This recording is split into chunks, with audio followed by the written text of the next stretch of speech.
चलिए, आप सभी का नमस्कार जो चैनल देख रहे हैं। पुनः वीडियो एन कुमार क्लासेज में आप सभी का स्वागत है। हम लोग आज प्राचीन भारत के इतिहास में आपको हमने पाषाण काल भी पढ़ा दिया, ताम्र पाषाण भी, सिंधु घाटी सभ्यता भी पढ़ा दिया।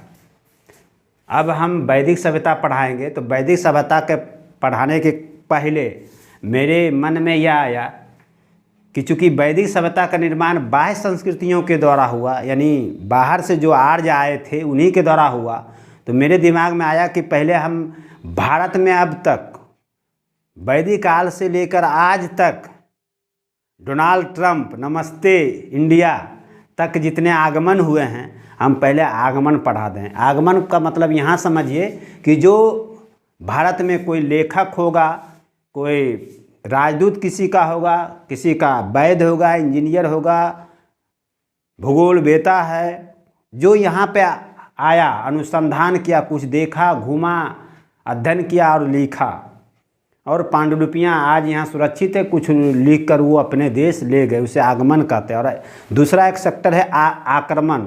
प्राचीन भारत से लेकर आज तक, यानी आपको कारगिल युद्ध तक आक्रमण हम बताएंगे अगले क्लास में। ये जब आगमन समाप्त होगा, चूँकि प्राचीन भारत का आगमन पढ़ा रहे हैं, उसके बाद मध्यकालीन भारत में, फिर आधुनिक भारत में, फिर वर्तमान समकालीन भारत जिसको बोलते हैं, उसमें सभी का आगमन आप लोगों को पढ़ाएंगे।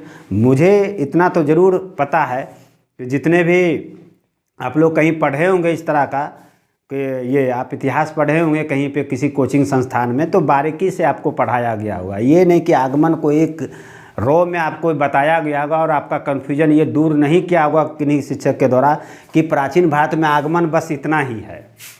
इतना सेट अगर आप कर ले तो हमेशा आप देखते होंगे कि क्वेश्चन यहाँ से रहता है। तो हम ये प्रयास किए कि पहले विद्यार्थी को कन्फ्यूजन दूर कर दें कि आगमन से संबंधित जो प्रश्न पूछे जाते हैं, चाहे वो राजदूत का आगमन हो, चाहे लेखक का आगमन हो, क्यों ना विद्यार्थी को एक जगह संग्रहित करके बताया जाए, ताकि उसको एग्जाम में आसानी हो, रटने की प्रवृत्ति से बचा जाए और कन्फ्यूजन नहीं हो कि कौन किसके समय में आया और कैसे आया।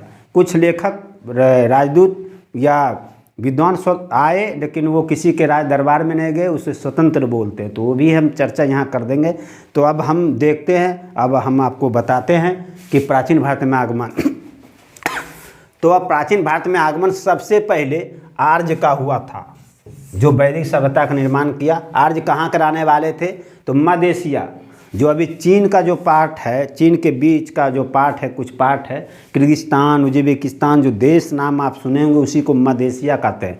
मध्य एशिया में कुल मिला के 5 देश ही है वर्तमान में, तो उसे मध्य एशिया कहते हैं। एशिया के बीच का भाग, वहीं एक बैक्टीरिया जगह है, वहीं से आर्य आया था 1500 ईस्वी में आर्य। तो आर्य का आक्रमण नहीं हुआ, ध्यान रखना है, आर्य का आगमन हुआ। वो पशु चराते चराते भारत में आए और यहाँ एक सभ्यता संस्कृति बना डाले धीरे धीरे। तो उसे हम वैदिक सभ्यता कहते हैं। विशेष चर्चा हम करेंगे वैदिक सभ्यता पढ़ाने क्रम में, लेकिन आप यही इतना ही जानिए कि मध्य एशिया से के एक क्षेत्र जगह है बैक्टीरिया, 1520 ईसा पूर्व में आर्य आया था। अब अगला ये यूनान से 15वीं सदी ईसा पूर्व में टेसियस का नाम सुने होंगे, जो ईरान का राजवैद्य था। ईरान का राजवैद्य ये भारत आया था, यहाँ घूमा था। इसी काल में आप समझ जाइए, दूसरा में हेरोडोटस का नाम सुनेंगे, वो भी भारत आए थे। इन हेरोडोटस को इतिहास का पिता कहा जाता है, ये यूनान का ही रहने वाला था। इसने एक पुस्तक लिखा है हिस्टोरिका। हिस्टोरिका की रचना इन्होंने किया है। हिस्टोरिका में क्या लिखा हुआ है? तो भारत फारस संबंध की चर्चा हिस्टोरिका पुस्तक में है, और इसका लेखक है हेरोडोटस, और इसे इतिहास का पिता भी कहा जाता है। 5वीं सदी ईसा पूर्व में यूनान से भारत आए थे। अब आगे बढ़ते हैं, यूनान से ही 326 बीसी में मकदूनिया एक जगह का नाम है, जहाँ का सिकंदर था। जब सिकंदर भारत पे आक्रमण किया था तो अपने साथ 3 विद्वान को भी लेते आया था, चलो घूमो वहाँ क्या क्या वो युद्ध कर रहा है सिकंदर, और उस युद्ध का चित्रण इन तीनों विद्वानों ने किया है, लिखा है पांडुलिपियाँ में। तो उनके साथ, सिकंदर के साथ जो 3 विद्वान आने वाले थे साथ में, उसका नाम था, एक का नाम था निर्याकस, एक का नाम था ओनिसिक्रिटस, और एक था अरिस्टोबुलस। ये नाम है, ये तीनों को नाम, ये सिकंदर के साथ भारत आया था 326 बीसी में। और जब सिकंदर के साथ ये तीनों भारत आया था तो इसके साथ इसके समकालीन भारत के राजा कौन था? भारतीय राजा समकालीन कौन था? तो पंजाब का राजा पोरस था, पोरस। और मगध का राजा धनानंद, का नाम सुने होंगे, धनानंद था। अब आगे बढ़ते हैं, यूनान से ही मकदूनिया जगह जहाँ का सिकंदर था। सिकंदर का ही सेनापति जब भारत पे आक्रमण किया था सेल्यूकस निकेटर, तो सेल्यूकस निकेटर के साथ भी उसके एक राजदूत था मेगास्थनीज, वो भी भारत आया था साथ में। और मेगास्थनीज चंद्रगुप्त मौर्य के दरबार में आया और यही रह गया। और इसी ने मेगास्थनीज ने ही एक पुस्तक लिखा, उसका नाम है इंडिका। इंडिका पुस्तक की रचना किया इंडिका। अब आगे देखते हैं कि 298 बीसी में अगर हम देखें तो 298 बीसी में जो सीरिया से डायमेकस एक राजदूत था सीरिया का, वो आया था बिंदुसार के दरबार में। मौर्य वंश का राजा था बिंदुसार था, उसी के दरबार में आया था। अब आइए मिस्र से डायोनीसियस राजदूत था मिस्र का, वो आया था बिंदुसार के भी दरबार में रहा और अशोक के भी दरबार में रहा। डायनोसियस ये मिस्र का था, डायनोसियस मिस्र का था जो बिंदुसार के भी दरबार में रहा और अशोक के भी दरबार में रहा। अब आगे आइए, हिंद यवन, नाम सुने होंगे हिंद यवन, यूनानी को हिंद यवन भी कहा जाता है। उसी का राजदूत था, उसका नाम था हेलियोडोरस, नाम सुने होंगे। और हेलियोडोरस का बहुत बड़ा उपलब्धियां है भारत में कि ये भागवत धर्म का विकास किया। भागवत धर्म का प्रचार जो है यही हेलियोडोरस ने किया था, जो हिंद यवन का राजदूत था जो भारत में आया था। बेसनगर को विदिशा भी बोलते, जो मध्य प्रदेश के क्षेत्र में पड़ता है। वहाँ पे गरुड़ स्तंभ लेख बनवाया। गरुड़ भगवान विष्णु का प्रतीक है, तो और भागवत धर्म में विष्णु का ही पूजा होता है, तो इसने गरुड़ स्तंभ लेख बनवाया था हेलियोडोरस। आगे आइए, वो 190 बीसी में, इसको दूसरी शताब्दी भी कहते हैं। अब यह प्रथम सदी यानी ईस्वी में अब आ गए। अब ईसा पूर्व समाप्त हो गया, अब ईस्वी में आइए। ईस्वी में एक अज्ञात लेखक जो भारत घूमने आया था, इसका नाम चित्रण नहीं हो पाया, लिखा नहीं पाया पांडुलिपियों में, किताब में से अज्ञात लेखक कहा जाता है। इसने एक पुस्तक लिखा है, एक पांडुलिपि में एक अपना यात्रा वृत्तांत जिसको बोलते हैं, उसका नाम है पेरीप्लस ऑफ द एरिथ्रियन सी। वो यात्रा वृत्तांत का नाम, एक तरह से पुस्तक समझिए। इसने ये अपने यात्रा वृत्तांत में ये जो पेरीप्लस ऑफ द एरिथ्रियन सी है, इसमें भारत का भूगोल एवं व्यापार की जानकारी का उल्लेख है इसी में, ठीक है। अब आइए टॉलमी का नाम सुने होंगे। ज्योग्राफी किसने लिखा? टॉलमी ने लिखा है, याद रखना है। ये भी भारत आया था। अब प्लिनी, नेचुरल हिस्ट्री यानी प्राकृतिक इतिहास जिसको बोलते हैं, ये लिखा है, प्लिनी ने लिखा है। इसको इंग्लिश में नेचुरल हिस्ट्री कहते हैं। ये भी भारत आया था प्रथम सदी में। इसने जो वर्णन किया भारत के पशु, पौधों एवं खनिज, तीनों चीज़ याद रखना है। भारत के पशु, पौधा और खनिज, जो भूगर्भीय संसाधन, कोयला, तांबा, सोना, ये सब कुछ है। ऐसा नहीं कि लिख देगा धर्म के बारे में, समाज के बारे में या कुछ। तो ये याद रखना है कि पशु, पौधा और खनिज का ही चित्रण है नेचुरल हिस्ट्री में, क्योंकि प्राकृतिक इतिहास है तो प्रकृति का ही चित्रण होगा ना।